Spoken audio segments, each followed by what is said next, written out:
Calling, guys. Talk to me nice. Welcome back to Sports Tea. Welcome back to Sports Tea. Talk to me nice. Nice. Calling, guys. Talk to me nice. Calling, guys. Talk to me nice. Talk to me nice. Hey everyone, welcome back to Sports Tea. Oh my gosh, happy Wednesday. I can't believe it's Wednesday already, the middle of the week. It just feels like it's weird. It feels like Monday to me still. But the Lakers, they beat Denver again. And I thought that was really great for them to get this win in, even though Denver was without Jokic. They were also without Jamal Murray, so they were underhanded. The Lakers were again without LeBron James. He was actually slated to come back this week, so I'm curious to see if he does, because it doesn't make sense for you to be able to come back from a groin injury. But salute to everybody who's here in the chat tonight. I see Michael Knight, Ace of Rage, Benny Fitz, Laron, Juan Manuel. Salute to everybody who's here with us tonight. Like I said, happy Wednesday. Number One Headband. I love that name. You guys crack me up, seriously. But salute to everybody in the chat. As you guys load into the room, do me a favor and like the video. If you haven't subscribed to the channel, subscribe to Sports Tea and spread the word. Spread the word on your social media. Share the channel out. Share the videos. If you're enjoying the content, let your friends and family know about us. So tonight, I am going to talk about Stephen A. Smith. He pretty much exposed LeBron and the real reason for their altercation. He talked about why they don't get along flat out. You know, he's not ducking the smoke. Stephen A has been in fact accused of milking the LeBron confrontation, and quite frankly, he's running the number one sports show on ESPN, on honestly any sports network. So I don't know that Stephen A needs this confrontation with LeBron. And I don't think that it necessarily went in his favor per se, because it was being reported that he was iced out by players, right? So it doesn't look good for their perception to be that players and NBA players will not speak to Stephen A anymore. So there's been, I think, a beef between the media, specifically Stephen A, and NBA players for years, going back to when Allen Iverson was playing. So for it to be continuing now is not surprising. I do want to play a soundbite from Stephen A where he's talking about what he believes to be the real reason behind LeBron James pressing him courtside. And I'll play it for you guys now, and then we'll react. You see, I don't run and hide. If I'm wrong, I'll say I'm wrong. If I'm right, I'm right. I was never shitting on Bronny James. I wouldn't do that to the James family. I was talking about one person and one person only. We may never speak in life again. I'm fine with it. I get paid to talk about folks, not to them. I cover the league. You play, I watch, dissect, analyze, and broadcast. We ain't got to communicate. We damn sure don't have to say hello to each other. We don't have to do none of that. We don't get along. And there's a multitude of reasons why. I've alluded to some of them, but we know what the biggest reason is. I ain't Shannon Sharp. It ain't GOAT status this way. My GOAT is Michael Jordan. 35,000 points, eclipsing Kareem Abdul-Jabbar with over 38,000, ultimately 40,000, now 50,000, another all-star appearance, another 50-point game, whatever. Ain't my GOAT. I watch the game. I'm a student of the game. I know a GOAT when I see one. You heard it. Stephen A. Smith knows a GOAT when he sees one. So he's not hiding behind anything. Stephen A. Smith is coming right out with it and saying, "Hey, I know what time it is. You're just mad at me because I don't want to call you the GOAT." LeBron James is not the GOAT. He wasn't the GOAT yesterday. He's not going to be the GOAT tomorrow.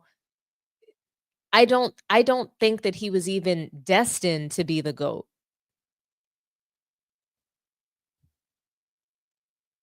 LeBron James is a great player. I think that he has done a lot in his career. He's accomplished a lot, right? 4 titles, 4 MVPs, loads of all NBAs, loads of all-star appearances, which all-star appearances don't really mean anything anymore. But LeBron James is not the GOAT. And I don't believe in the greatest of all time. I don't. I don't believe in the discussion. I don't think that it's necessary to say that you're the greatest of all time when we're playing a team sport. Team sports, I just don't believe that the discussion of the GOAT belongs, because no circumstance is going to be the same. No game is going to be the same. No team is going to be the same as far as the pieces that you have on that team, etc. But if there's a gun to my head and I've got to say who my GOAT is right now, today, I've got to go with Michael Jordan.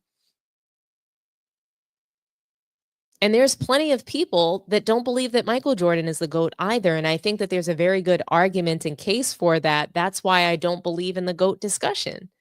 I just don't. It's like people completely forget that Wilt Chamberlain, the case for the GOAT, it was Wilt Chamberlain. Before it was Michael Jordan, it was Wilt Chamberlain was the GOAT, not Kareem Abdul-Jabbar. Wilt Chamberlain was the GOAT. The debate was between Michael Jordan and Wilt Chamberlain. Michael Jordan made it that he wanted to pass Magic Johnson. He wanted to focus on the competition that was in front of him.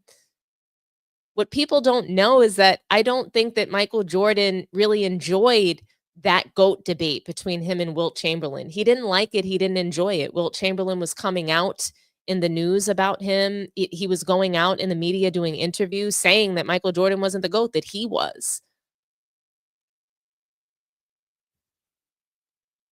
So there's always, every single superstar in this league has had their own adversity as far as who the GOAT is, how they compare to some player before them, but they didn't cry and complain about it.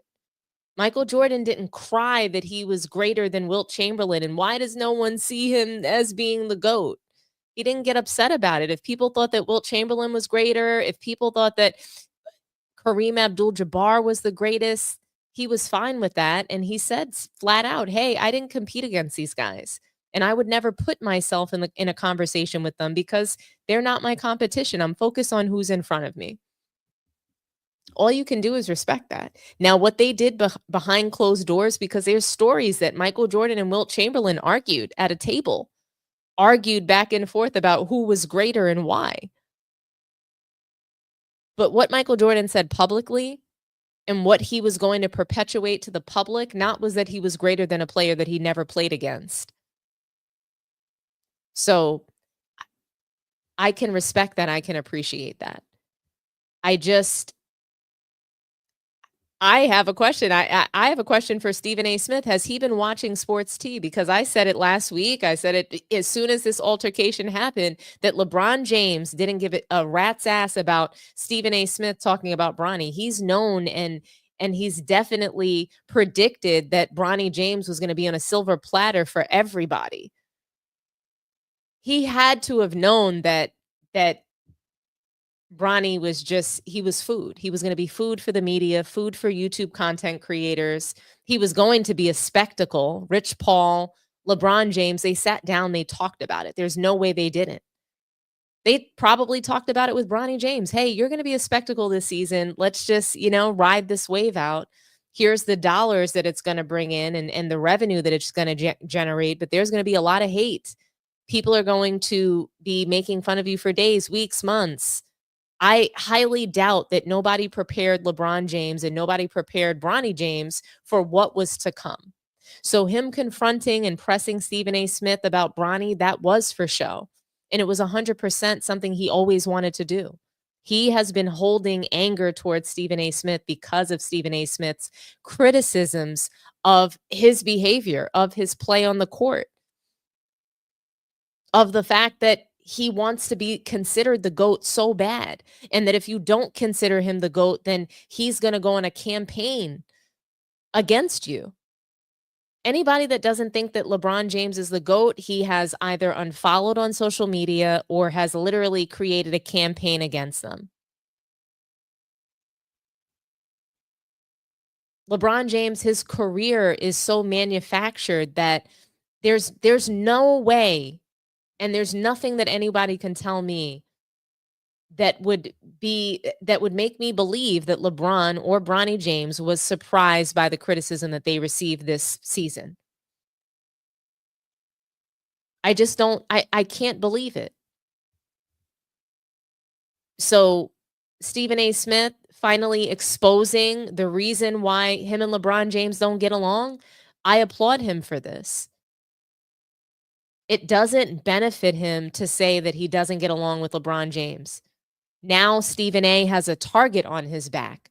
Now, yes, he's the $100 million man, but that contract, look, I think it's 4 years, $100 million. So what is he going to do in this 4-year span of time? Stephen A. has got 4 years to figure out how he's going to secure another contract with ESPN. And he's got to figure out, how does he make himself a media member that athletes will want to gravitate to again? There are people that just don't trust him in the media. Stephen A. Smith is not, I mean, amongst YouTube content creators, we don't consider him to be a trusted media member.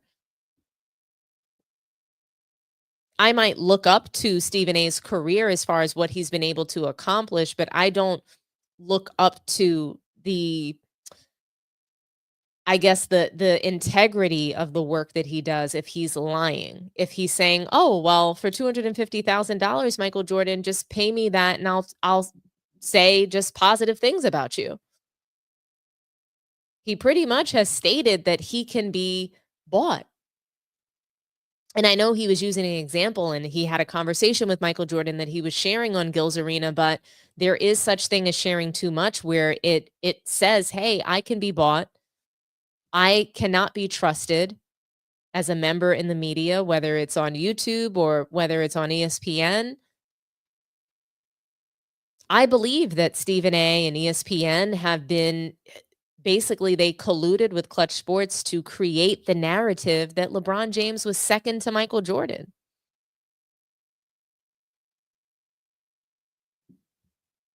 These are the kind of things that they don't add up. And so for LeBron James to be so angry about not being called the GOAT, so what, LeBron? So what? Stephen A. Smith doesn't want to call you the GOAT. Somebody didn't want to call Michael Jordan the GOAT. They thought it was Kareem. They thought it was Wilt Chamberlain. So what? Get over it. Get out there, play your game. You're still playing in the NBA. Why are you mad at breakfast? You're waking up literally mad at breakfast because Stephen A. Smith doesn't want to call you the GOAT. He's not the only one. It's not like all these people believe that LeBron is the GOAT.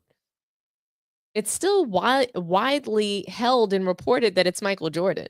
Whether you believe that or not, that's what all the rankings say, that Michael Jordan is number one. He is the greatest of all time. And there's just so many reasons. Like, I'm not here tonight to talk about why LeBron isn't the GOAT, but there's just so many reasons why he's not. Even just when you take a look at what LeBron James is going to be remembered for.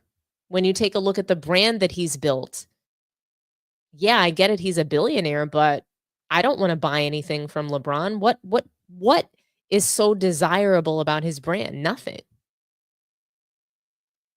I don't drink Hennessy.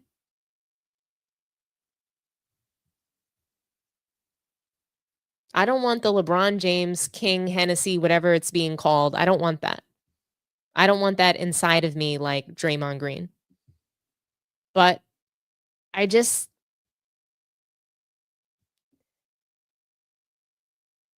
don't get it. Why LeBron is obsessed with being called the GOAT. I don't get the obsession, especially when he hasn't reached the heights. He hasn't accomplished the things that could help him to check off that he is the GOAT. He was told very early on in his career, I'll never forget that Stephen A. Smith actually did an interview with LeBron James. I think it was back in 2008. It was before the decision. So it was before he went to Miami Heat, and he sits down with LeBron James in 2008, and they talked a little bit about his upcoming free agency in 2010 and, how that was weighing on him if he was getting the Cavaliers and the organization to kind of make different moves for him so that he can contend and be in a better position to compete for championships. And something Stephen A. said is that, it's been said that you could potentially eclipse Michael Jordan, that you could be the greatest of all time. But in order to do that, you would have to win the title. So is Cleveland, are the Cavaliers going to position you for that? Do you feel confident in that? So there was always the idea that it was titles and championships that would kind of unlock the GOAT status for LeBron. And he was never able to achieve that.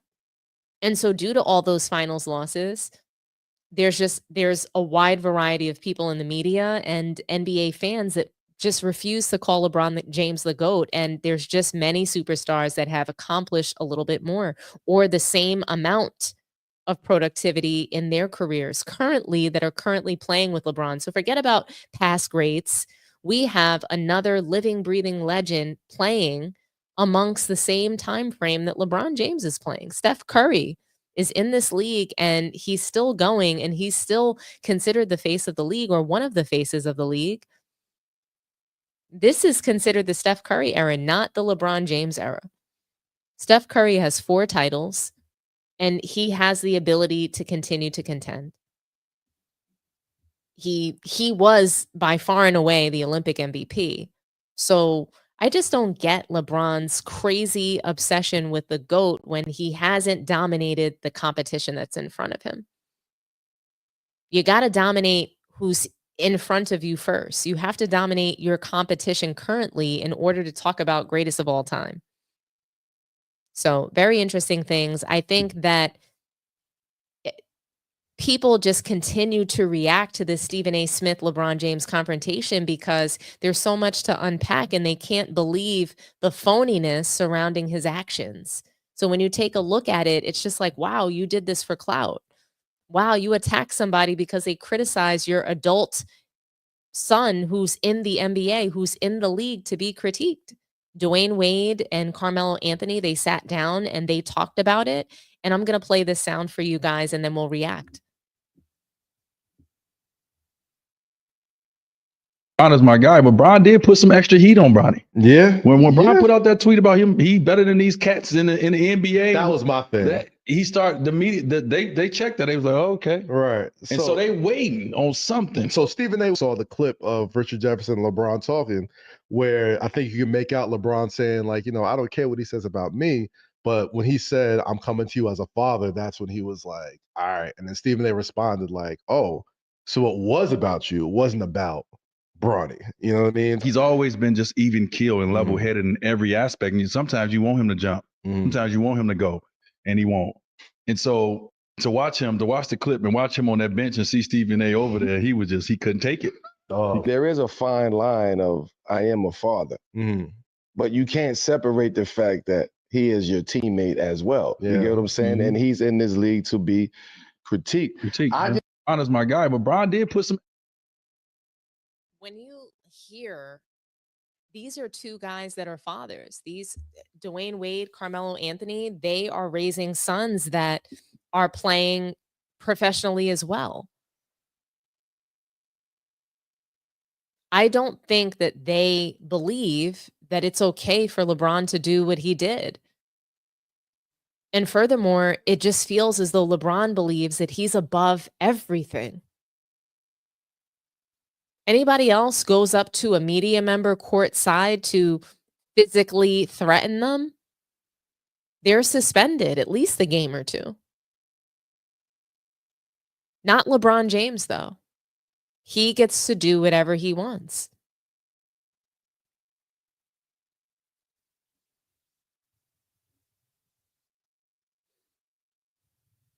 LeBron James, he got into like a kerfuffle with Paul Pierce, I think, and Kevin Garnett way back in, I think it was 2009 or 2010. Maybe it was even 2008. All I know is he gets into it with them, and his mom is actually trying to break it up. And LeBron James starts yelling at his mom, like, do not defend me. Sit down. I'm a grown man. I just don't understand.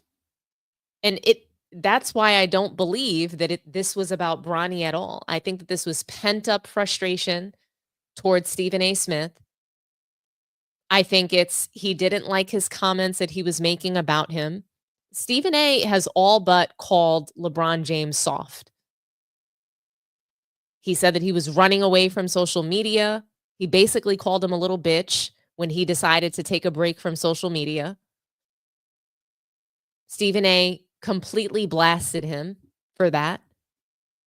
And he's since had some criticism for him about forcing his son into the league. And he compared him to Carmelo Anthony and said, hey, you should have did it this way. This looks a lot better. This is more digestible for NBA fans and for NBA players. But no, you're doing it this way, and this is why you're facing the criticism and vitriol that you're getting.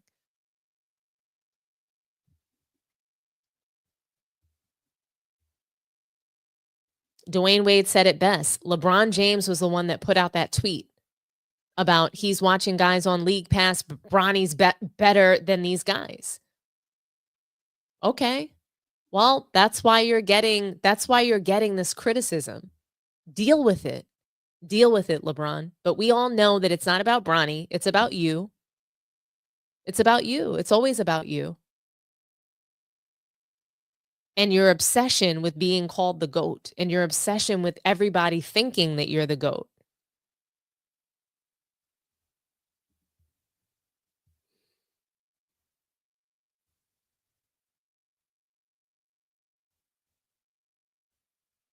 I want to know what you guys think, guys. Call in, talk to me nice.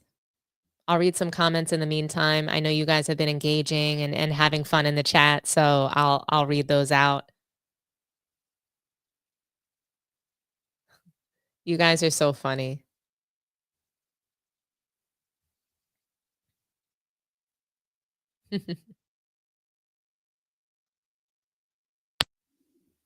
It looks like we have a first caller.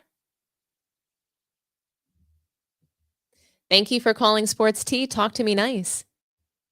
Hey, Dominique, it's me, Maverick. Hey, Maverick. How's it going? My night's been going well. I am pooped out. I am tired. I spent all day painting my room. Now I can finally get to kick back and relax and listen to you cover this amazing story of Stephen A. Smith standing on his own two, going up against LeBron like a man, father to father, whatever they want to call it, and just holding him accountable for it. But what I've noticed throughout the years is that LeBron doesn't like being held accountable for anything. Have you noticed that? Oh, yeah. He can't handle accountability. He can't. It's like he can't get in trouble for nothing.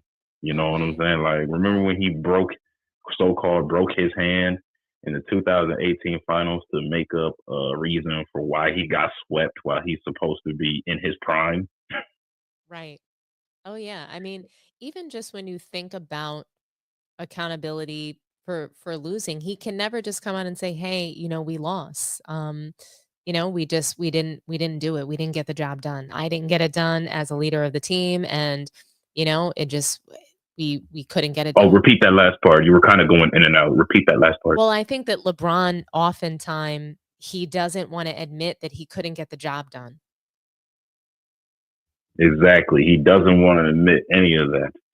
And he wants to protect, and he's done this since literally day one of him being in the NBA, and all of his jock sniffers that are paid by Clutch Sports, they ride his wave because they know what side their bread is buttered on.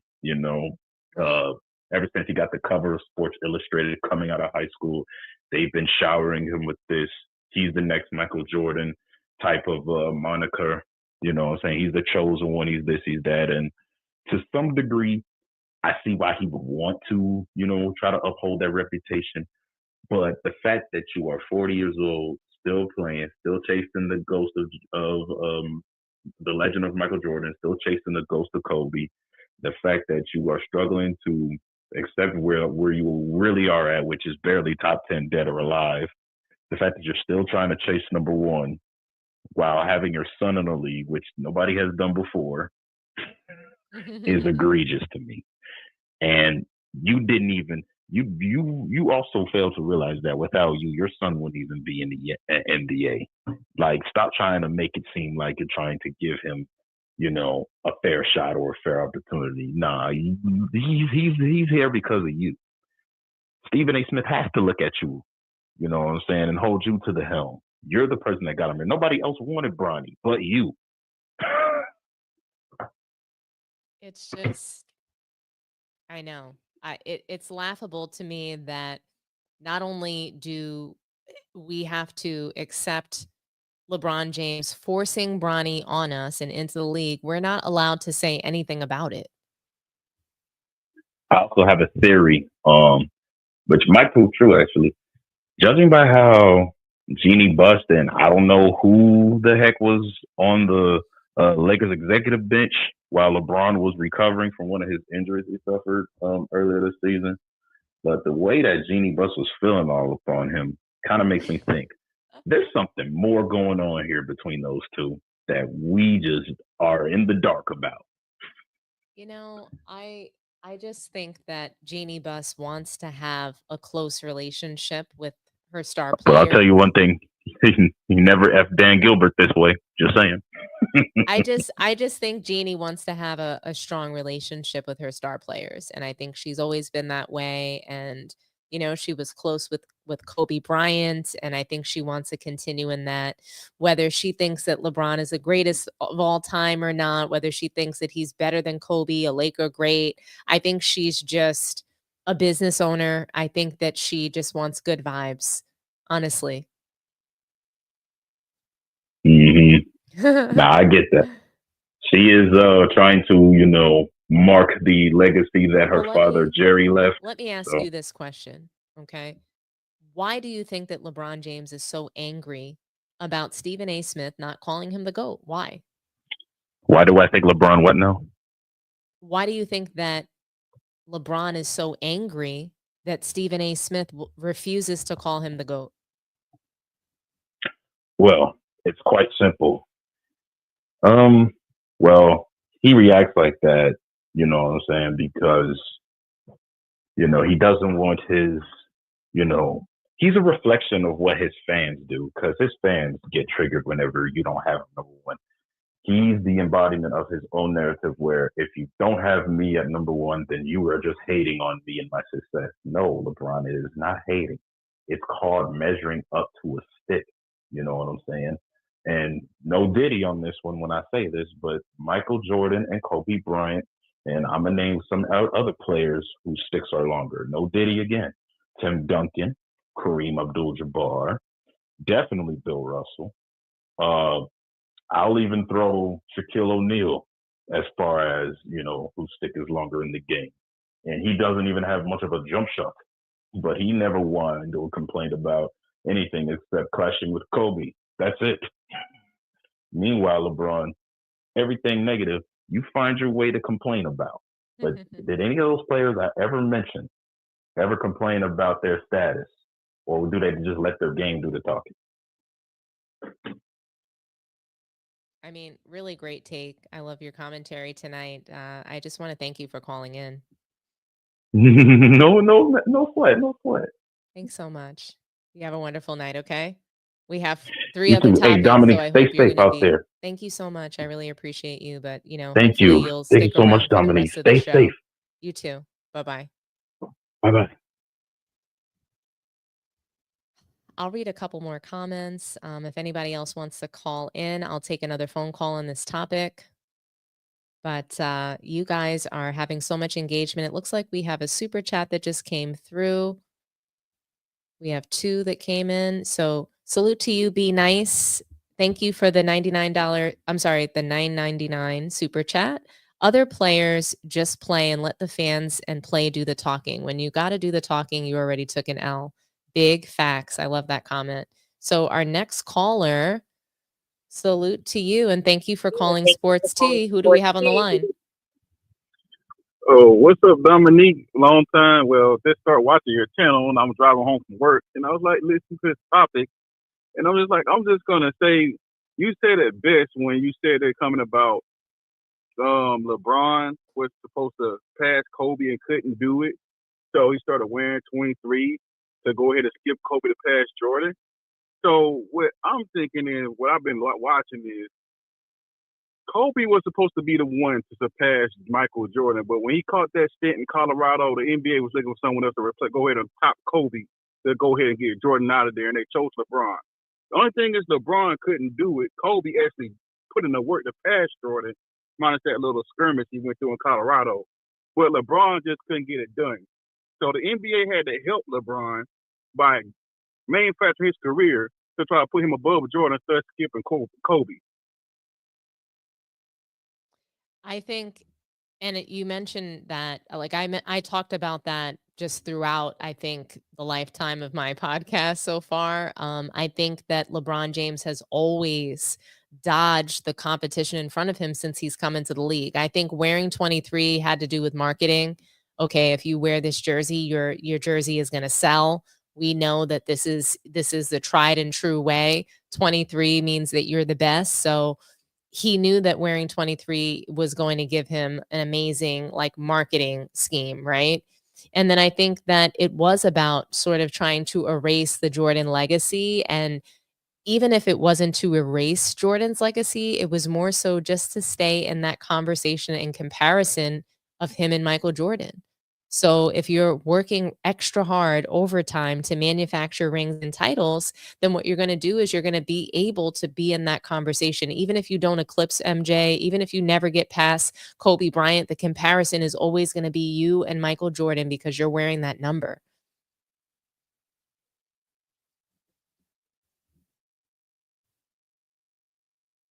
If you look at what Diddy did in Hollywood and how people were so afraid to talk about Diddy, but until he went to jail, it's like that in NBA. You speak about LeBron, how dare you?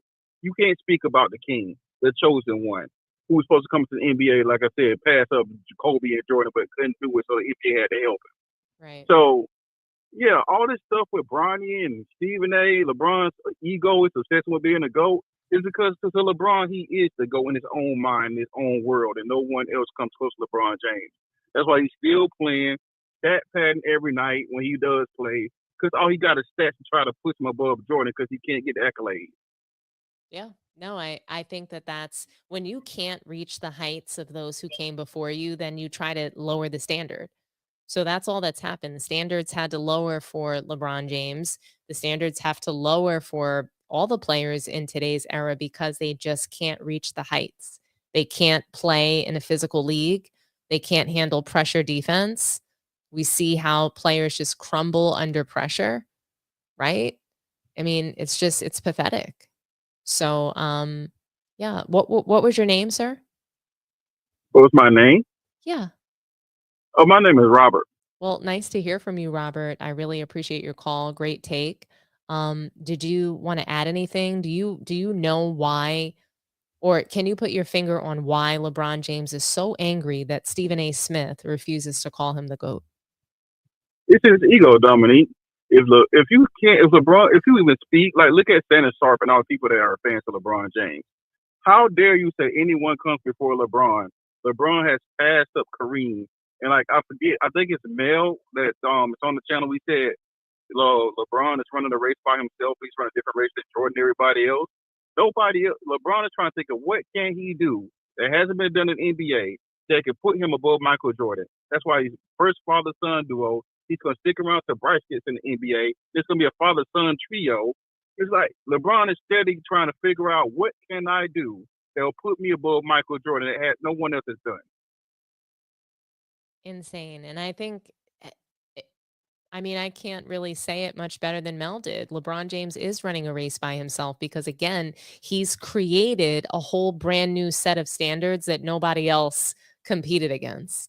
So now it's become, well, I'm the oldest player to ever play this long, so I must be the greatest. It's just like the idea of the longest movie being the greatest movie. I never heard of that. Titanic is an amazing movie, but I wouldn't say that it was the best movie that I've ever seen. I mean, there's just so many long movies. Like what's that movie? Shawshank Redemption. Would you say that that's the best movie you ever saw? As long as hell, but would you say it's the best? Probably not. The Green Mile. That's what I'm saying. The Color Purple. Like there's loads of long ass movies, right? But it doesn't make it the best ever. This NBA is so trash to watch. Now you just go back to watch ESPN and look at the scoreboard. You can't even watch the product. Yeah. No, it's flat out ridiculous. And thank you so much for calling in, Robert. Did you want to say your final thoughts? No, I think this pretty much sums it up. That's all I had to say. Thanks for taking my call. Of course. Thank you so much for calling in. You have a wonderful night. You too. All righty. Bye-bye. Wow. So there's a super chat I wanted to read. So other players just play and let the fans and play do the talking. When you got to do the talking, you already took an L. I couldn't agree with you more. Be nice. You're so right about that. Salute to you for the $9.99 super chat. We have another super chat from Badanana. Thank you for the $2 super chat. LeBron's still looking for his daddy. Sheesh. You guys have no chill in this chat. So hilarious. I have another special comment here from Juan Manuel. He's asking me a question. Dominique, answer this for me. Does Stephen A. Smith, not a pro athlete, does he have a not a pro athlete complex? He acts like he is an athlete. You know, I think that there is something to that. If you couldn't do, then you teach or you comment or you speculate. And I think that there's plenty of people who love the sport of basketball. They couldn't go pro. They weren't good enough maybe in college. And, you know, they have a lot to say. But I think that Stephen A. Smith has a true love for sports. I don't believe that he has this complex where, okay, he's not the athlete, but he wants to sort of live vicariously through them. I don't believe that that's what he's looking for. I think that he loves journalism, and I think that he is a journalist. I think that that's what he truly went to school for. I think he talks like one. I think that he is intelligent. And I think that he has figured out a way to mastermind the media and this industry. And he's at the top of that industry because he has been able to get ahead of certain trends and create certain trends and shape what, you know, sports media is going to look like for, who knows, at least the next decade, probably. So I think that Stephen A. Smith is definitely, I think that there's layers to him. I think that he's complex. I think that there's things to uncover about Stephen A. Right now, I think what I know is that he has a poor relationship with NBA players, and they have a competing priority. His priority is to report, and their priority is to hide. His priority is to expose, and theirs is to cover up. So they're trying to cover up deficiencies and things that hurt their brand, and the media is there to report, and to report all things, good and bad. So that's what I think about Stephen A. But I think, just to wrap up this topic, Stephen A. Smith, LeBron James, this is going to continue to get worse, I believe, and I don't see it getting any better. So I see Rich Paul probably coming out and at some point speaking out against this, and some of Stephen A's comments. We'll see how that goes, but more to come. And this brings me, quite frankly, to our next topic of the night, which is Magic Johnson. Magic Johnson has also been going on different press tours. He was on Jimmy Kimmel a couple of months ago. He's been on Byron Scott's podcasts numerous times, really supporting him and helping him deliver really great content. So salute to Magic Johnson. He was recently on Byron Scott's podcast called The Fast Break. I really enjoy this podcast. It's really amazing. And there's just so many good stories that they share and really great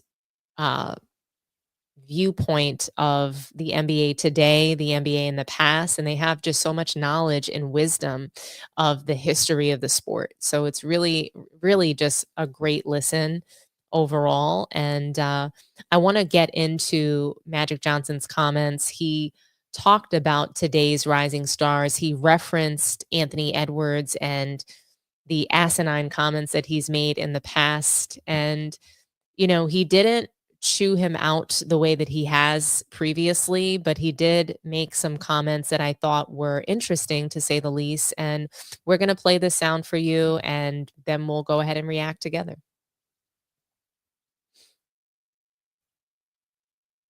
You made a comment about Anthony Edwards a while back, who had some things to say, right, about the old school heads, right? Yeah, about the old school heads. And again, you youngsters, you know, y'all better understand. They don't know. Come on now, just chill out with that. Yeah, I'm just saying, you know, you're gonna run up on one of these old heads and get handled. I'm just saying, I'm old school. You're gonna run up on one of the old heads and get handled. Yeah, and I love the kid. I think he's talented as hell. But your comment back to him, I thought, was perfect when he said something about the old head, and you said, you know what, I'll answer his questions when he wins some championships. Right. He's the most exciting player to watch in the NBA. If you look at Anthony and you look at Ja, they're probably the two, and then of course Kyrie. Those are three like can put on a show. You be like, woo. What Anthony Edwards did last season, man. Phoenix, what he did to Phoenix, what he did to Denver, man. I said, wow, this kid here, this young man, he's just gonna go like this. And got it. And then this summer, ain't nobody athletic ever been in the league, and nobody could jump and all this. I'm like, whoa, what are you talking about? Don't attack all the old school guys when you haven't done your homework. First of all, there have been athletic guys. First of all, Michael Jordan, Kobe, Dr. J, Kobe, Clyde Drexler. I can keep going. Yeah, so that's a lot of guys. David Thompson, even before all of them, could walk in the air. And so, bruh, you slow down. And so I had to just hit him, you know, like, look, man, talk to me when you won something. Because you show know, respect. That's all. Just show respect. I don't want to ever go at nobody. That's not who I am. But if you're going to attack us like, oh, you know, the game was not high flying and as exciting and so on, then I got to come back. So, but I'm still a fan. And I still watch him because I love his attitude. I love his smile. He got great commercials right now. And so he's doing a great job. So I just want to remind everybody, it's still about one thing, and that's winning. No matter what. It's still about winning. And we're going to see what's going to happen. We got two young teams, OKC in the West and Cleveland in the East. So Boston is not going to be easy. No, they ain't going nowhere. They probably going to have You heard it. Magic Johnson, he came in a lot softer because he's already he went scorched earth on Anthony Edwards in the past. Like, hey, I don't want to hear from you until you win a title. You shouldn't be saying anything. He said that. He went on national TV on Jimmy Kimmel Live and pretty much said that. So he's not playing around with Anthony Edwards. He's already, literally let everybody know he's the bottom of his shoe. Now, fast forward to this recent sit down with Byron Scott. Magic Johnson, he tries to go a lot softer, right? He's just like, hey, you didn't do your homework. Do your homework. That's something that Magic Johnson feels very strongly about. Like, you just made the most ignorant comment and you're paid millions and millions of dollars to play this sport. You owe it to the fraternity. You owe it to the league to be able to know the history of this sport. Imagine going to work at a company and you don't know the founder of it. Could you imagine? Anybody in the chat that works for a major company and you have to do something important for that company, could you imagine not knowing who started it? So it seems like there's a lot of education that needs to happen for today's players, and it's a disgrace. It's disrespectful for them to say things like no one was ever skilled besides Michael Jordan. Sounds crazy because that's not true. What Michael Jordan was doing, there were other players that did what he was doing. It just was not, basically it just didn't go viral. There was no such thing as viral back then when Michael Jordan was playing, but that's the equivalent of what he did in comparison to what players do today. They go viral on social media. Michael Jordan made the sport a global sport, but Dr. J was dunking from the free throw line. Dominique Wilkins was a human highlight reel. There were other guys. So we're not going to just say that Michael Jordan was the only one. That's not true. We have to stop lying about it. Magic Johnson is going to keep defending his era, the fraternity of the NBA, and the guys that made it a fraternity. He's going to continue to defend that. I don't blame him. He should keep doing that. And I love that he continues to come out and speak to the media. He should. Now, the debate about today's players versus 80s and 90s players and how which era is better. Oh, we're done with the 90s. All of this has been going on, right? And there's been so many old heads that have weighed in. And it includes Mark Jackson. He's got his own podcast. And I absolutely love Mark Jackson and the interviews that he's been doing. There is a small clip that I have. It's very short, and he talks about today's players in comparison to his era. And I'm going to play that for you guys, and we're going to unpack it.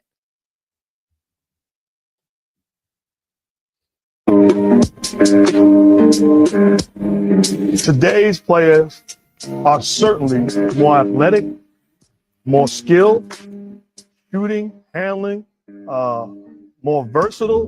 The one thing that they are not, they're not as smart. Why do you say that? Because I didn't have the athleticism, the quickness, the explosiveness, I had to become smarter than everybody else on the floor. Right. So I studied the game at 7 years old, at 8 years old. I knew inside out, whatever situation you put me in, I knew how to respond and how to have an answer. I love Mark Jackson. I actually disagree with his soundbite. I think that his statement is true for him. I believe that he believes that. And I think that his success in the sport was being a student in the game. I think his success in the NBA came from being smart, from being a guy that knew what to do on the floor. He didn't have to rely on athleticism or speed or explosiveness, right? So to his point, I think that was his superpower, was being smart. I believe that.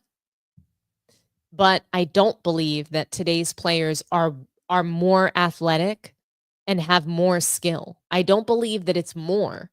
I believe that players today have some of the same capabilities that they had years ago. Players today are not dunking anymore.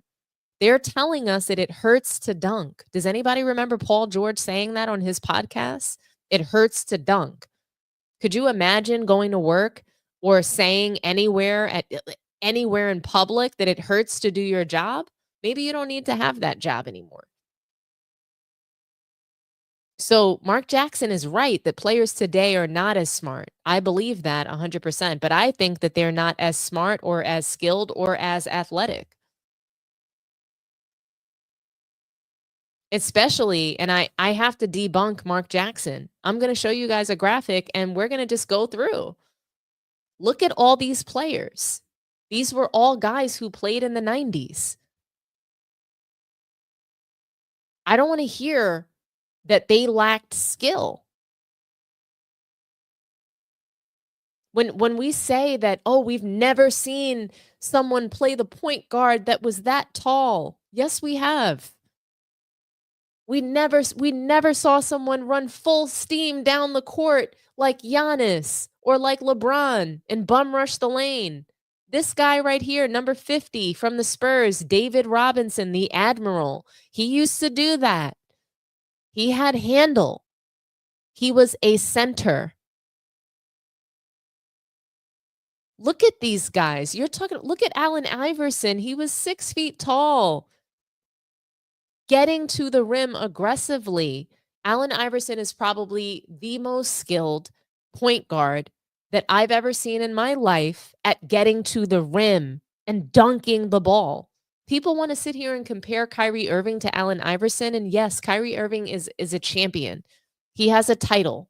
But Kyrie Irving has not been the number one option on his team for a title run. That was Allen Iverson. And secondly, Kyrie barely dunks the ball. He never goes aggressively to the rim. So I don't want to hear that he's better than Allen Iverson. A guy that revolutionized the crossover. Sorry. Look at Tracy McGrady, Kevin Garnett, Tim Hardaway, Penny Hardaway. Penny, you know, the guy that we're still wearing foam posits and all kinds of sneakers of his, and he was barely he didn't even reach his potential in the league, but he was that good. Grant Hill, anybody remember him? Clyde the Glide Drexler? Oh, I don't know. Alonzo Mourning, Grandmama, Larry Johnson, Ray Allen. Does that name ring a bell? Vince Carter, Shaquille O'Neal. And if you notice, this is him in his Orlando jersey. Guys in the 90s, I would argue that players in the 90s were more athletic. Shaq was breaking backboards. He was shattering glass. Vince Carter was jumping out of the gym. So were all these guys that are pictured here. Kevin Garnett, the big ticket. All of these guys that you see, and I don't even know if you guys can see Sean Kemp in there. He's behind Grant Hill, leaping through the air, dunking. It was just Michael Jordan. It was just Kobe Bryant. Michael Jordan, Kobe Bryant are not even in this graphic. These are just a handful of superstars in the NBA from that era that had the total package of skill and athleticism.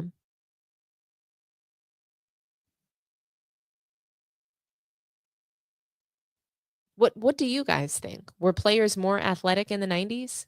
I think so. Especially when you see players that look like this. I mean, we're really going to sit here and compare Kevin Garnett to a Jokic or David Robinson to a Jokic or a fat Luka Doncic or a James Dad Bod Harden to any of these guys in this graphic? How do these guys compare to any of what I just showed you? And these are superstars in the league currently today. Nikola Jokic does not compare to Shaquille O'Neal. We have to stop this, guys. Nikola Jokic doesn't compare to David Robinson or Larry Johnson or Alonzo Mourning.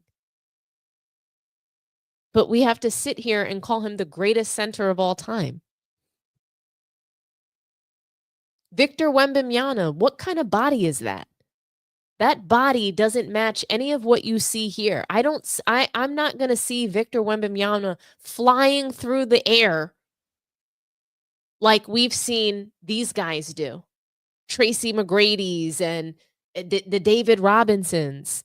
Guys just don't have the athleticism today. They can barely jump. Nikola Jokic cannot run, jump, or dunk the damn ball. Let's be for real. So they might have skill, but they are lacking in athleticism. So for me, Mark Jackson, I think that he's trying to be nice and give the game and be complimentary of the game because it's supposed to evolve and not devolve. But basketball has declined. It's taken a step back. The talent is nowhere near what it used to be. I can't think of one guy today that even sniffs Wilt Chamberlain and his greatness and his athleticism and his skill. Kareem Abdul-Jabbar had the skyhook, an unguardable move. There is no player today that has an unguardable move, not one.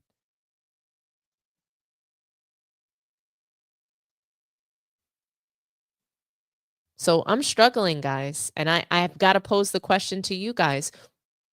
Were players more athletic in the 90s?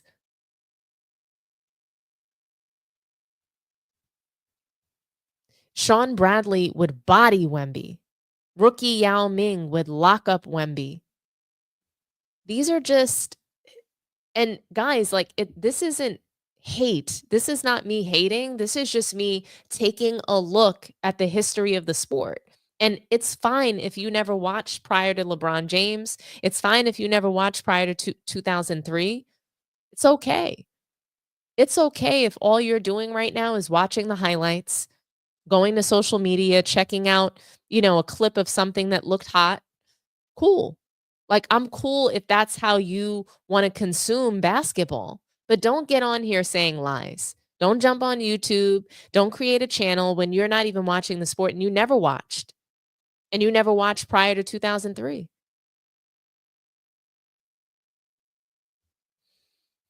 A lot of people didn't even watch LeBron James's early career. That's the funny thing. They didn't even see the epic meltdowns.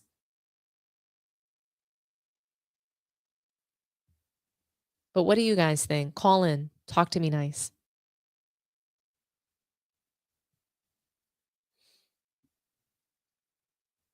And I agree. The lack of post game in today's game is absolutely embarrassing. Players don't have footwork. And I'm going to get into that because we're going to talk about the Bucks game versus the Warriors. And, I am going to criticize, that about Giannis. I'm going to criticize the fact that he has not worked on his game enough to be the great player that he could be. Defense is absolutely a skill. Defense creates offense. So if you're not playing it, shame on you. Thank you for calling Sports Tea. Talk to me nice. Oh, hey. I didn't think I was going to do. I wasn't an account that talked too much, but I couldn't hold myself. Well, do me a favor. Do me a favor and mute YouTube in the background because I'm hearing a bit of an echo. Yeah, I just muted it now. Thank you so much. What's your name? It's Jamal. Oh, Jamal, nice to hear from you. What's going on? So what do you think about this particular topic? Do you think, and the question is, do you think that players in the 90s were more athletic? Okay. Is that even a question? I mean, number one, there's nobody named Matt McClung, if I can remember, that ever won no dunk contest in the 90s. Okay. And I don't think the dunk contest in the last 15 years has had nobody like Sean Kemp. So right off the bat, this is already going in the wrong direction. Absolutely. And then like this bigger, faster, strong. These dudes are small as hell. Like these guys that play this positionless basketball. These guys play word games and do goofy shit goofy stuff because it's like they, number one, bigger, faster, stronger, more skilled, more athletic. I'm sorry, I don't see none of that. There's not that many 7-footers in the league. It's not that many true power forwards in the league. if they were in the 90s, they would just get bodies in the post. Like, imagine Charles Barkley. Imagine Jared Vanderbilt trying to guard Barkley on Malone. Like, that would be abuse. They would just get backed into the basket. Yeah, he would get hurt. There's nobody like Dwight Howard today, and Dwight, we know what he's about. So it's like he would be like the toughest, like most athletic dude. There's no Shaq. So then when we get to the smaller guys, again, I love D Fox. He's my favorite guy. Like I'm 2K. I love playing with him with the young generation. But come on, Iverson, Kevin Johnson, Gary Payton. Like, come on. Like, I mean, is this even a question? Like, so when you just think it through, I don't even know how these guys can believe that. Because sure, what I think they really mean to say is that the 8 to 15 man today might be a little bit more skilled, might be more skilled than the 8 to 15 guys back then. That might be what they're saying. They don't have, there's no big countries today. There's no Greg Odens or nothing like that. So I think they're thinking about it that way. There's no Steve Kerrs or stuff like that. But I mean, outside of that, bigger, faster, stronger, more skilled in what and where. They have no post-up game. They don't play defense. So I that's just half the disagree. skill. I think that there are Steve Kerrs. I think that there are those people, the Grayson Allens, the Peyton Pritchard, there's guys like that on every team. What's that guy what's that guy from the Bucks? Luke Kennard. I don't even know if he's there anymore. But there's a bunch of those guys. They still exist. We just don't. There's DiVincenzo. We just don't talk about them. There was that guy Watanabe. That they try to say that. But it's just not true. So I thank you so much, Jamal, for your call. Did you want to give your final thoughts?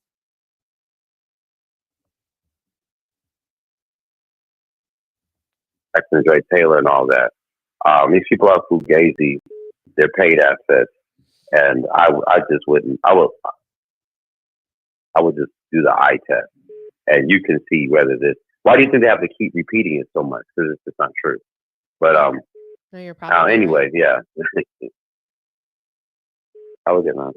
Thank you so much. You have a wonderful night. Thanks for calling. Thank you for calling Sports Tea. Caller from Chicago. What's your name?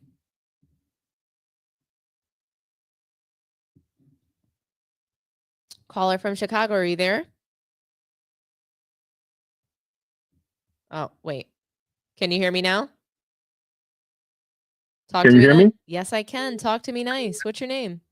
Hey, my name is Ray. Dragon Ray. Ray in your comments. Oh, Dragon Ray. Salute to you. Thanks for calling in. So what do you think about this topic? Do you do you believe that players are more skilled today? What do you think? Do you think they're more skilled and more athletic today than they were in the past? No, that's just a media narrative that's pushed on these younger kids. I have one question for you. Absolutely. You Give go me right on one ahead. player. Give me one player today that could keep up with Dennis Rodman. Keep up with Dennis Rodman? Keep up with Dennis Rodman, who played all game. I mean, even when he was out of the game, he was on a bike. I do have a guy. I have a guy, and it's the same Who? guy as Julius Erving. It's Mikal Bridges. So do I think that he, like when you say keep up, I think that he could play a game against Dennis Rodman. Do I think that he would be successful? No.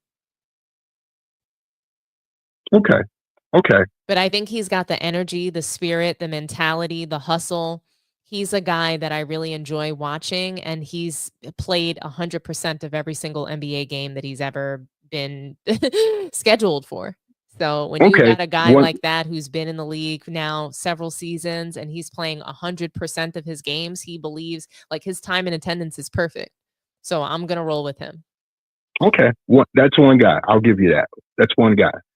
But most of these guys are not in the condition that a lot of guys in the 90s and some guys in the 80s were. They were Absolutely. tougher mentally, physically. I mean, everything. yeah, They had everything. everything. They had everything. Athleticism. Give me one person today that's Dominique Wilkins was just amazing. Incredible. You mentioned Sean Kemp, David Robinson. I watched him go coast to coast, take the ball, Euro step around Jordan and dunk.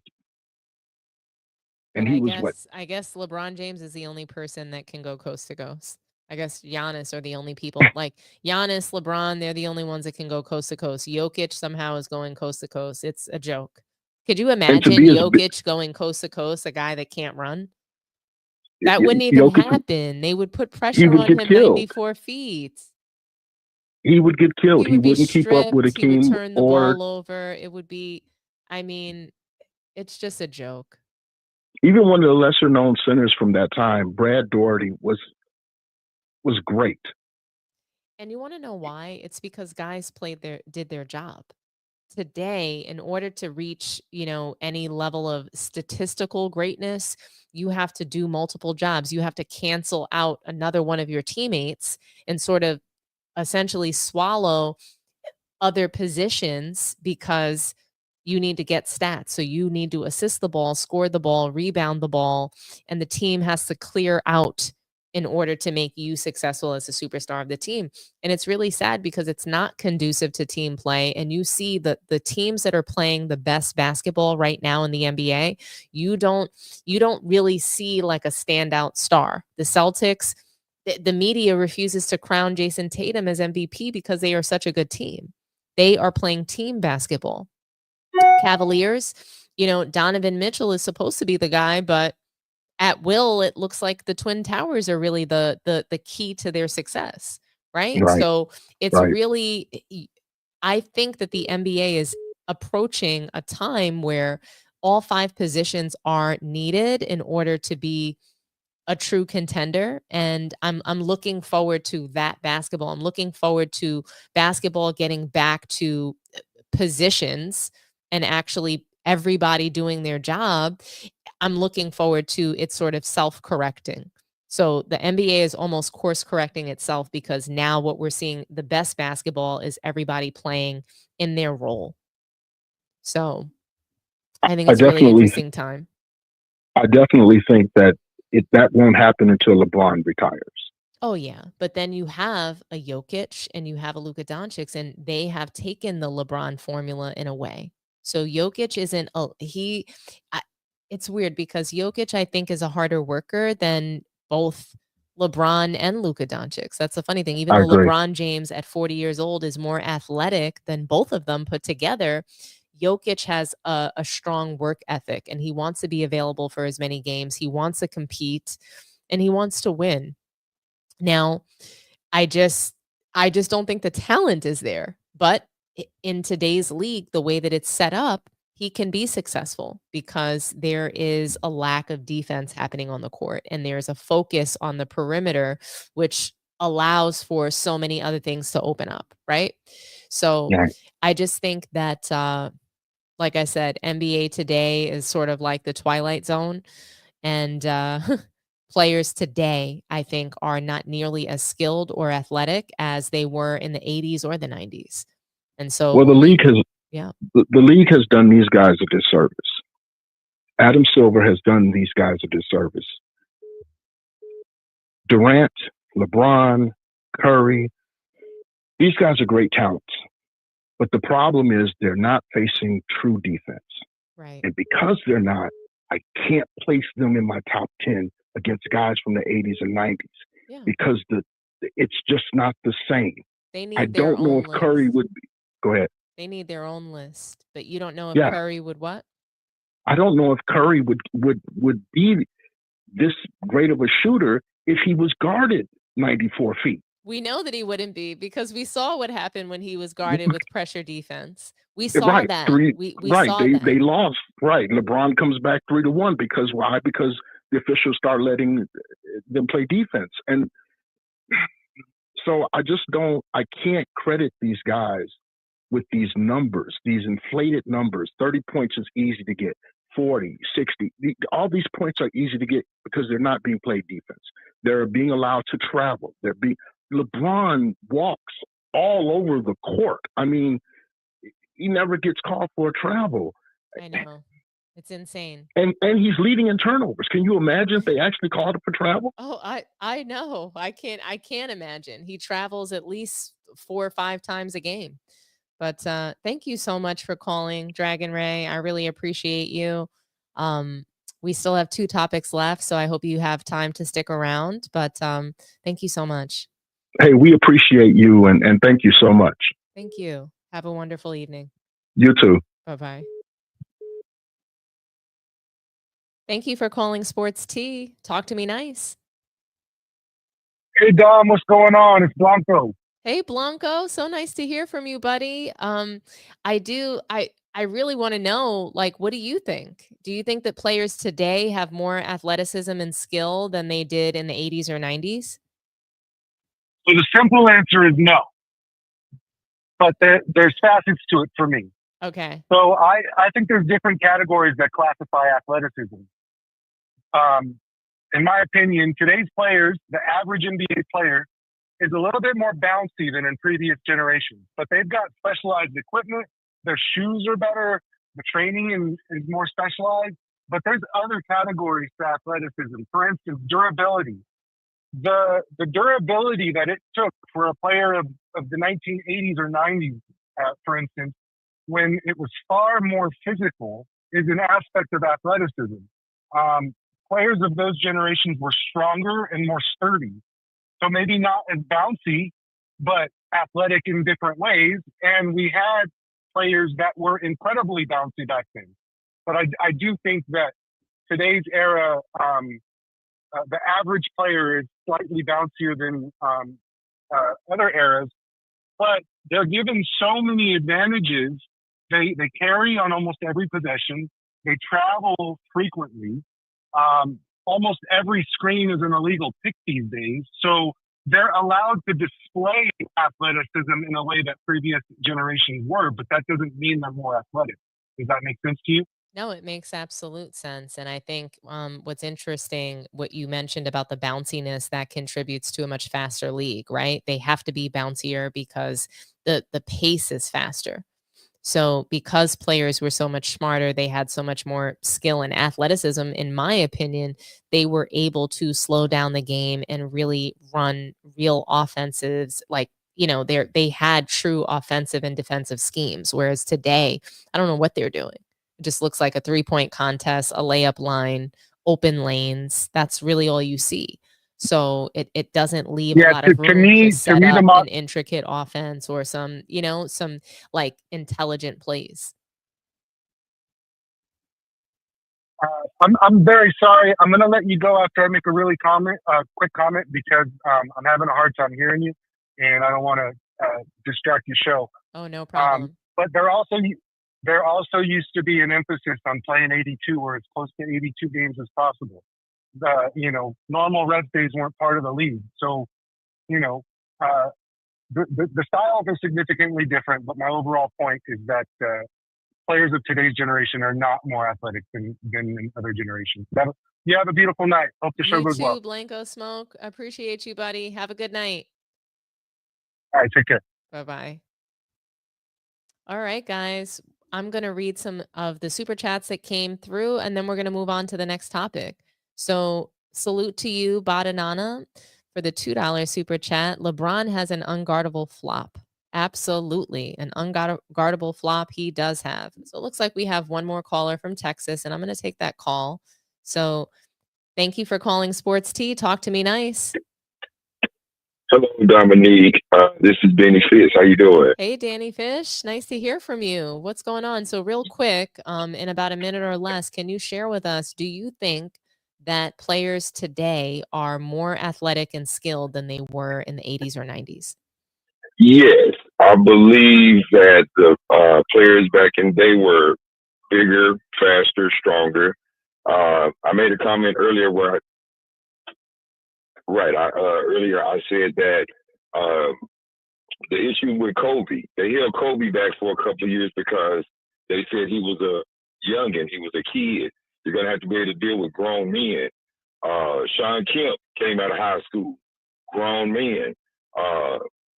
Yeah, Dwight Howard, bigger, stronger. I don't know. I believe that all the problems with the NBA, the wheel is broken. David Stern would have never done this. It's a rigged legacy. I think they rolled the King James narrative straight from high school. It's like, this is a good model. They were using analytics before they were really using analytics. And they just, hey, it's a machined, choreographed career. I hope he enjoys it. But the fact of the matter is, ever since he's been the king, look at the kingdom. It just is what it is. Yeah, I mean, the kingdom has crumbled. You take a look at the NBA, and the ratings are down. The league is pretty much ruined on LeBron's watch. So I hear you loud and clear. Right, and I mean, come on. I believe Michael Jordan, the things is true. He didn't have to say he was the GOAT. And Will Chamberlain, all the greats were sitting in his face. They were coming to the All-Star game. So when you go into the All-Star game and Russell, Chamberlain, Ahmad Rashad, Shaq, everybody, we talking about the basketball world, and Michael Jordan is recognized as the GOAT, not only in NBA, but tennis, anybody who's great, Gretzky, anybody who's a great said Michael Jordan is that dude. It just is what it is. And I guess I'm going to go ahead and get up off of here because I know you're running a wonderful show. This is my first time calling and I got in. So thank you. But yeah, the grown man status. I don't know. Probably this is my last question. Who's the grown man or who's the old head that guided LeBron James? Because Kobe, his mentor was Michael Jordan. Everybody had somebody. Right. It just is what it is. I think. So, hey, appreciate the call. Yeah. Appreciate you doing your show. I'm going to rock with you. Have a good evening. Thank you so much for calling, Danny Fish. You're awesome. Great call. Have a wonderful evening. You too, Mama. Bye-bye. So just to close out what Danny was saying, I think it's funny because I think that Kobe Bryant tried to be a mentor to LeBron James. He didn't want that guidance. He didn't. And I think that LeBron was always sort of a little jealous of Kobe Bryant because Kobe had the relationship with Michael Jordan that LeBron James was never able to have and still doesn't have. So I think that there's a whole lot to unpack there, and that could probably be a whole nother stream if we want to really dig into LeBron James's relationship with Michael Jordan. I'm sure there really is none, but I do want to read this $9.99 super chat from Blanco Smoke. Try playing ball in a pair of Chuck Taylors or Jordan 1s. Players today aren't more athletic. Their training and equipment is more specialized, and the rules allow freedom of movement. If you guys see photos of the Converses that players were forced to wear in the NBA, I mean, they are god awful. If you see the sneakers that they wore in the 60s, 70s, and or 80s, like, you would be appalled. Okay. You wouldn't want to play in those, but yes, the resources are so much better. And so for guys to sit there and pop so much shit about 60s, 70s, 80s players, it's really disrespectful because they had every single resource, and a lot of them are still just mediocre players and haven't won anything and can't, play all 82 games. They have all these excuses, right? So I just think modern day players have a lot to learn from past generations, and the idea that they are just automatically more skilled and more athletic because the game should be evolving and it should be better doesn't mean that it is. So thank you for the super chat, Blanco Smoke. Thank you for your phone call. Badanana says with a $2 super chat, LeBron has an unguardable flop. You guys are killing me tonight. I love it. So salute to everybody in the chat. I would love it if you guys could do me a favor, a really big favor, and smash the like button. We have about 104 likes, and right now we have somewhere around 200 people in the chat. So if you guys can smash the like button, run up those likes for me, I'd really appreciate it. And yeah, we're going to move on to the next topic. And that is going to be the Golden State Warriors versus the Bucks. And what's really important about this is that we think about the game that happened before this game. So the Warriors lost to the Denver Nuggets in an embarrassing loss. They didn't have Jokic. They didn't have Jamal Murray. How embarrassing is that? Steph Curry was on the floor. Jimmy Butler was on the floor. Draymond Green was on the floor. And I'm just going to jump right into that box score. When you take a look, I made Denver Nuggets, their box score, very small because it's less about the Denver Nuggets and what they were able to do, and the fact that literally Aaron Gordon was the leading scorer on the floor. 38 points for Aaron Gordon in the absence of Jokic and Jamal Murray. The Nuggets, they have pieces that can help to carry them. They do. Aaron Gordon is a great player. They showed up in that game in the absence, like I said, of Jokic and Jamal Murray. But when you take a look at what the Golden State Warriors did as a team, it is shameful. When you take a look at these stats, Draymond Green, he shot just one shot from behind the arc and missed it. But he did have 6 rebounds. He had 5 assists, 3 steals, and 5 blocks in that game. He also had 4 turnovers with 10 points. So when you take a look at what Jimmy Butler was able to do, he scored 23 points. He rebounded the ball as best he could. He assisted the ball. He had 6 of them. He even had a block and 2 steals. Now, did he have the worst shooting night? No, he shot 50% from the floor. But then when you take a look at Steph Curry, he was shooting tour dates, 6-21, 4-14. Those look like sold out tour dates to me. He was 100% from the free throw line. Great job. Jimmy Butler missed 4 of them, by the way. Bad job. But it looked like Jimmy Butler was the only one crashing the glass. 3 offensive rebounds. Steph Curry put up just 20 points in this game, and he shot 14 three-point shots and only hit 4 of them. And this is part of the reason why the three-point contest is just not always a good one. It's not always a good contest to have if you're having a bad shooting night. And for your team to be relying on your three-point shooting is, I think, a bigger issue, right? And so First Take, Stephen A. Smith and Shannon Sharp, they were saying that the Warriors are just far too reliant on Steph Curry. I think another really interesting thing is that Draymond Green, he guaranteed a title for the Warriors this season. He made that guarantee. And Stephen A. Smith is calling him out. Stephen A. Smith is calling him out because, hey, you're guaranteeing a title and you're losing to the Denver Nuggets without Jokic and Jamal Murray. That's crazy as hell. Warriors should be ashamed of themselves for losing that game. Steph Curry, they need to dig down deep and figure out how are they going to have a game that's not just predicated on three-point shooting. I'm going to play Stephen A. soundbite. He's chatting with Chene and someone else. I forget who it is, but basically they're talking about the Golden State Warriors, and Stephen A. Smith is putting Draymond Green on blast. So I'm going to play it for you now. Jimmy Butler and Steph Curry, Shanae, I get that. My eyes are on Draymond Green. Who the person that went on national television during All-Star Weekend and guaranteed the championship? Who's that? That wasn't Steph. That wasn't Jimmy. That's Draymond. You understand? And I've been on the record because they leave him open. And remember, for years, his three-point shot had dissipated dramatically. It was like, damn, what's going on? You got to hit something. That brother's been hitting some threes now. Now, let me tell you something. The other night, he hit 4. I'm looking at him, and I'm saying, wait a minute. If this brother is going to, because we know what a point forward he is. We know, how great he is in setting Steph Curry up, getting him the basketball, pushing the ball up the court, running their offense. We know how valuable Dre is in that level.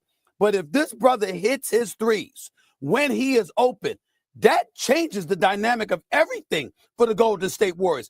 That's why the guarantee matters.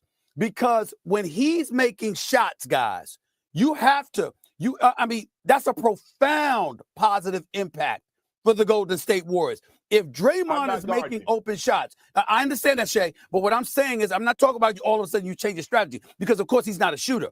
But what I'm saying is if you don't guard him and you leave him open and he hits those shots, it changes everything. because then they can upset somebody in the Western Conference. So that man that opened his mouth and guaranteed the championship, it's literally on him, because I know what Jimmy Butler's going to do. We know what playoff Jimmy is all about. We know what Steph Curry is all about. But if Draymond makes shots, it's a different ball game, but he got to do it. So it's on him, a lot of it, and we got to remember that. You said he made 4 the other night. I'm going to need to see him make 400 before I start to guard him. If he's in the grocery store, I'm not worried about anything being missing, because he's not going to eat enough to do any damage to my bottom line. I am not guarding Draymond Green under no circumstances from the 3-point line. But can I ask you this question? If he makes open shots, Shannon, what do you think that does for Golden State? Steve A., if I was 6'10", if I could handle the ball like Kyrie, what would you say about my chances of being in the NBA I agree. when I was younger? I'm not arguing with you. I agree with you. What I'm asking you is, if Draymond Green hits open shots, what do you think that does for Golden State? That's all I'm asking. But you've never seen, Stephen A., you're asking me to equate something that you've never seen for extended No. We have seen it. The question we have seen it, Shannon. He just can't be a liability. I am so tired of Shannon Sharpe screaming and crashing out, and he's lying. He should be embarrassed and ashamed of this take, because Draymond Green in the 2016 finals was a shooter. Was he the best shooter on his team? No, but he was knocking down threes. When Steph went cold, I'm pretty sure he scored 32 points in that closeout game. Now he's averaging like 0 points. Draymond Green is a disgrace from a scoring offensive perspective. I don't need him to distribute the ball. They have a point guard. It's Steph Curry. They have other guards that can distribute the ball. I think Draymond Green should have been traded. For some reason, he does something for the locker room. He does something for Steph Curry. He's like there for emotional support. It's just the codependency of Steph Curry to Draymond Green is disgusting to me, honestly. And I don't understand why he must be there and he's contributing pretty much nothing. When we fast forward to the Bucks versus the Warriors, I mean, look at what they were able to do as a team. So when we take a look at the team stats, look at this, guys. Warriors shot 1 more field goal than the Bucks, but they shot 5 more three-pointers. They were 38% to the Bucks, 31%. Kyle Kuzma was the leading scorer for the Bucks. Jimmy Butler, of course, was leading the Warriors. Steph Curry was out this game. So Steph Curry sat and Jimmy Butler led the team. And I have to say, guys, Jimmy Butler just knows how to beat Giannis. So I knew that they were winning this game even without Steph Curry, because Jimmy Butler knows how to beat Giannis. And all it is it's defending him in a certain way. It's pressure defense. It's not allowing him to just bum rush the lane, honestly. And he was unable to do that. And that's why Giannis, he wasn't a leading scorer. He didn't play very well. And again, I'll go back to the team stats. I mean, Warriors had 19 turnovers and they still won the game. They conceded 22 points off turnovers and the Warriors still won the game.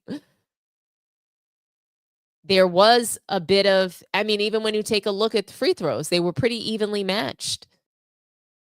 Bucks had 27, Warriors had 26 free throws. Bucks beat them in points in the paint.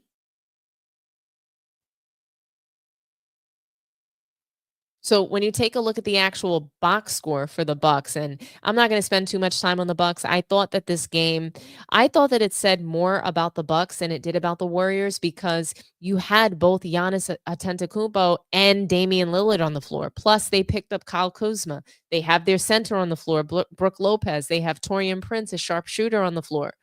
They had, like, their team is in pretty good shape. The only person that they're missing was Bobby Portis Jr. That's the only person they're missing.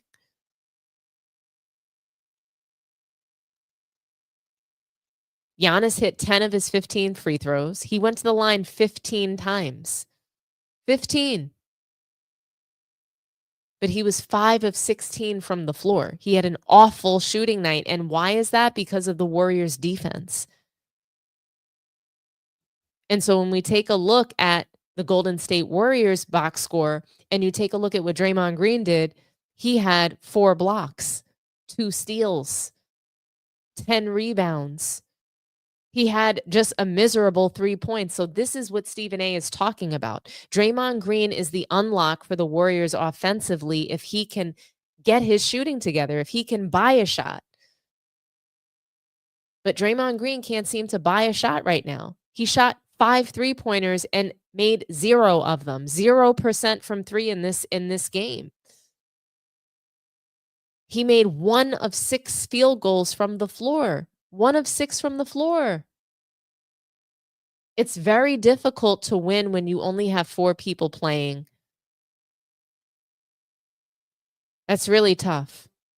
Offensively, you need all 5. Defensively, you need all 5 to come along with you. Steph Curry wasn't on the floor. That's offense they didn't have.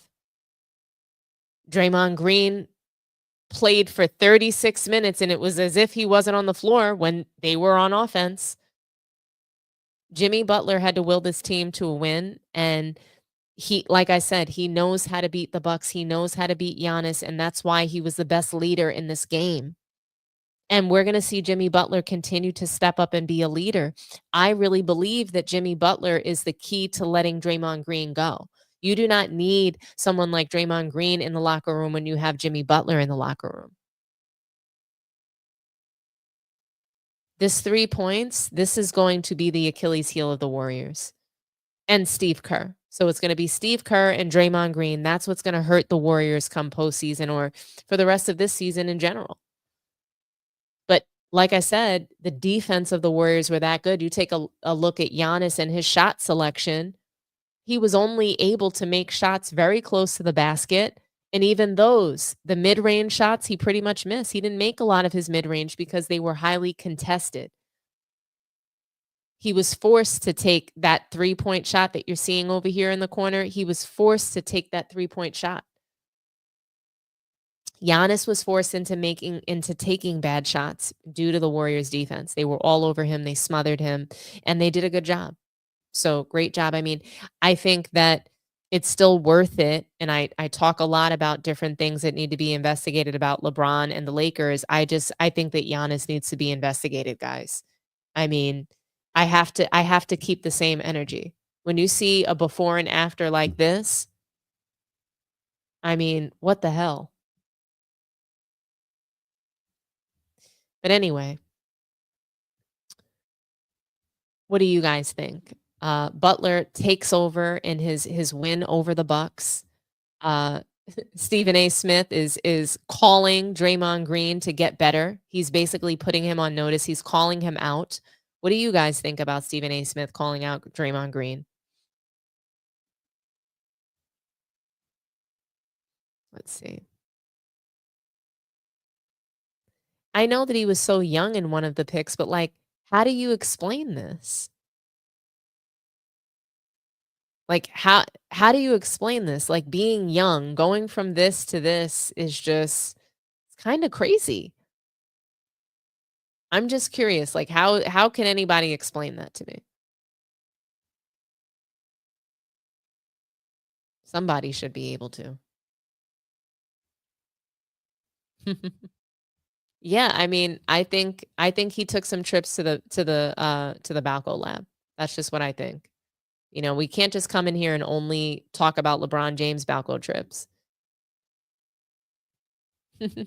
Through dedication and Flintstone vitamins. I love it. You guys are so funny. Well, you guys also know that I've been paying very close attention to the Eastern Conference. I've been, really just watching my Knicks at the edge of my seat. And you guys also know how I feel about their chances in the postseason this season. I think that they got worse as a team. They did not get better. And quite frankly, the Knicks, the vibe in New York is that as long as our team is watchable, that's all that we care about.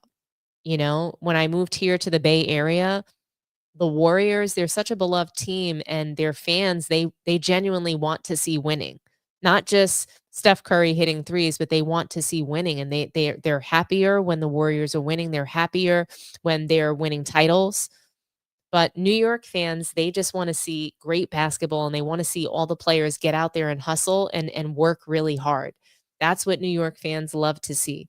Winning is not much of a priority, and being watchable that's the goal. For so many years, New York City, like, we couldn't watch our team. For so many years, the New York Knicks were just completely unwatchable.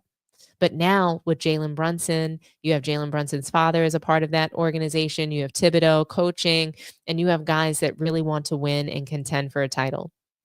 Now, Udonis Haslem has spoke out against the Knicks' chances to have a deep playoff run. Tim Legler as well.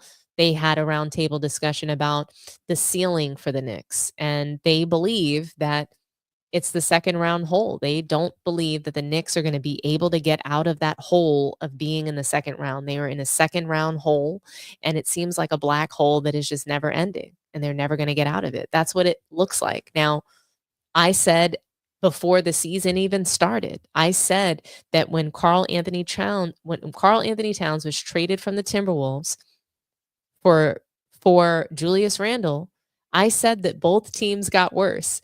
I said that, yes, Timberwolves took our problem of Julius Randle, but they gave us their problem of Karl Anthony Towns, a soft-ass center that can't defend and doesn't show up in the postseason. So we're going to get knocked out in the first round. That's very likely. I say there's a 50-50 chance of the Knicks getting knocked out in the first round. I believe that when you take a player like Karl Anthony Towns, you instantly become a first-round knockout. We don't have Anthony Edwards on this team. Anthony Edwards had to carry Karl Anthony Towns last season. The season before that, when the Wolves went to didn't the Wolves go to the playoffs for the first time in a long time, and it was Patrick Beverley who was on the team, but they got knocked out. They went to the playoffs first round and got knocked out. Something like that. Maybe it was 2 years ago. I don't know. But regardless, I think that Karl Anthony Towns is a recipe for a first round knockout. We're going to see that. Jalen Brunson is he's injured. So he's going to come back. I don't think he's going to be 100%, but I'll go ahead and play the sound of Udonis Haslem and Tim Legler. They're talking about this, and we'll react. Asterisk end to the year. Assume they win that series. You're going to play the Celtics in the second round. Now, what's realistic to expect? A long, tough, competitive series in which you lose is as far as this season is going. They're not going to beat the Boston Celtics. And I also think Jalen Brunson, by the way, he's going to come back from this angle. That doesn't mean he won't be bothered by it to a certain extent, or maybe just a little bit less explosive, a little bit less quick, maybe a little bit less lift on his jump shot. Probably the rest of the postseason, that could slow him down a little bit, making that second round loss even more likely. But look, if that's a sweep or a 5-game series, that also to me is a disastrous end to the year. I'm not going to even talk about second round. We're going to talk about first round. Okay. First things first, this is championship expectations. You move Cat, you bring Cat in, you move Julius Randle, you move DiVincenzo. You make those moves. You sell your soul a little bit, Tibbs, because you're a defensive guy, but you bring in more offense. You do that because you want to win a championship. Now, I like those Thundercats out of Detroit. I'm looking at that matchup, and they're sharpening their swords, and they are waiting for this matchup. They are excited about this matchup. Cade Cunningham, Malik Beasley, those guys are ready for this matchup. Jalen Brunson coming in or not, that ankle's not going to be ready till the summertime. We all know that, so he is not going to be healthy. I'm looking at Detroit, and I'm saying this could be a first-round exit for New York. You say championship expectations. I'm going to say championship ambitions. Nobody has watched the Knicks and said this looks like a championship team this season. And look, if they get bounced in the first round, if it's a 5-game flop even in the second round, then it is a massive failure. What's a success?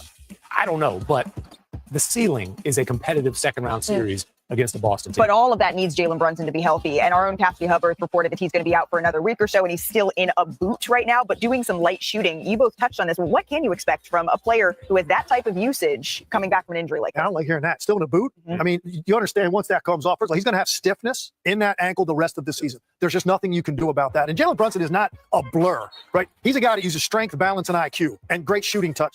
He needs every ounce of quickness he has. If you lose even a little bit and you're Jalen Brunson, that makes everything more of a slog offensively, where you're just constantly harassed and you're in traffic all the time. I honestly love this discussion, and I know that it was really short, but I loved that nobody really believes that the Knicks are going to be a championship contending team this season. Even though they're playing much better, they're playing good basketball, there's just too many instances where they're not beating good teams, right? So they're beating up on depleted teams. They're able to they have the number of certain teams as well, but they haven't been able to beat the contenders this season. And that's with Jalen Brunson, without him on the floor. So the Knicks still have some retooling to do. They do. And honestly, Karl Anthony Towns was not the answer. They should have kept DiVincenzo. You don't let go of a guy who can drop 40 at will for you in the playoffs. Karl Anthony Towns isn't going to drop 40, but DiVincenzo will in the postseason. And those are the guys that you want to keep on your team. You don't want to bring over a guy like Karl Anthony Towns where, look, I will say that he's working harder this season. He's playing harder for Thibodeau. I appreciate that in him. I see that improvement, but I just don't think that he has the grit, the mentality, the hustle, the will to win. I don't think that he has that spirit that Jalen Brunson has, that Mikal Bridges has. I just don't think it's there. And I do think that New York Knicks will get bumped in the first round. My Knicks getting bumped in the first round is heartbreaking, but I do think that their ceiling is the second round, and they're not going to get out of this hole. I give them maybe another season or two, but they have to continue to make moves to retool this roster. They've hedged a lot on Karl Anthony Towns, and I don't know. I think they could be out in the first round this season and next season if they don't do something else. I'm curious to know what you guys think about this. I'm going to read some comments before we end the stream tonight. Ovasis A. Knicks aren't good enough to win a chip for sure, but they had to make moves. They have pieces they can trade. It depends on if they make the right moves in the offseason. I agree. I mean, they're just not good enough to win the title for sure. But they have tradable pieces.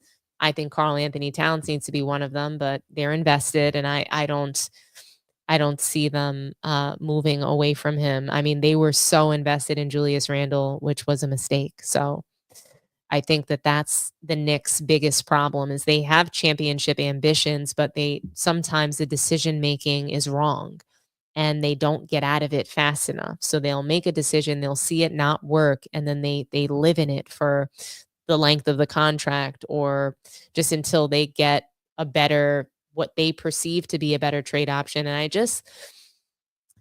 it's heartbreaking because they need to be able to make decisions faster. The Knicks are too slow. They're too slow in their decision making, and they're not willing to do what it takes to be successful fast enough. If Kenny Atkinson went to the Knicks, they'd be probably getting out of that second round hole. I think he's a better coach than Thibodeau for sure. I think Thibodeau has horrible substitution patterns. He plays everybody for 80 minutes. I mean, I just don't know how the Knicks are supposed to be successful. I don't know.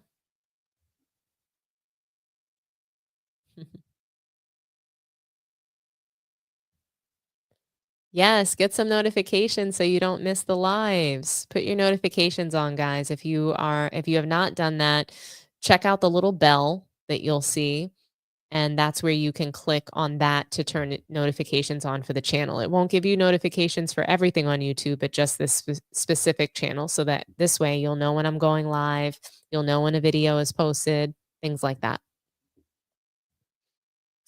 Knicks traded away their depth.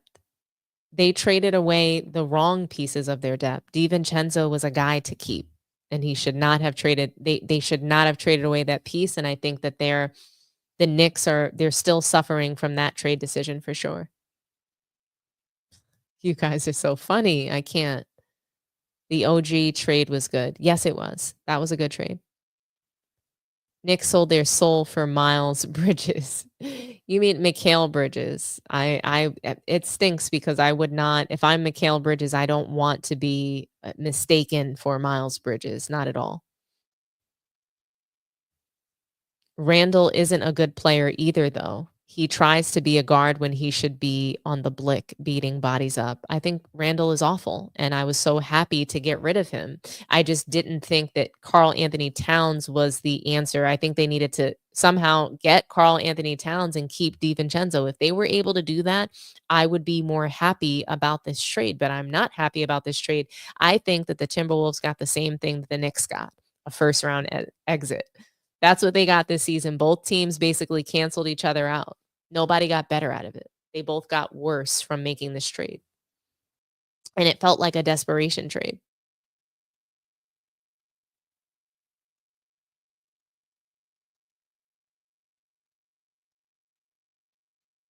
It is. It's been unwatchable, but there are some really good teams playing some really great basketball. Cavaliers. Sometimes the Boston Celtics is playing well. OKC is playing good basketball. The Bucks play good basketball as a team. The Pistons, Orlando Magic. There's teams that are good to watch. They really are. Not every team is awful. Houston, let's talk about it. Even before Wemby went out, the Spurs looked really cool and fun to watch. But Houston, with the coaching of Ime Udoka, that team is it's up from here. And even though I don't believe them to be a serious contender, Houston they're just really good to watch. Even the Nuggets. The Nuggets started off their season so poorly, and the way they've been able to turn it around, Russell Westbrook is having some game-changing moments and just really a lot of fun.